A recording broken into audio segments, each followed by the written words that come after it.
Flutter Setup in Vscode. If this guide helpful, don't forget to like and subscribe. First, open your browser and type flutter.dev.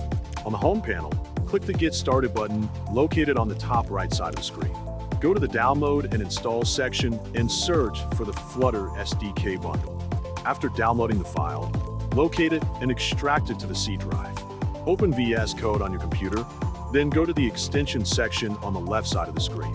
Type Flutter in the search bar and click Install. Open the command palette by pressing Ctrl+Shift+P. Search for Flutter, New Project. It will ask for the Flutter SDK that you just extracted.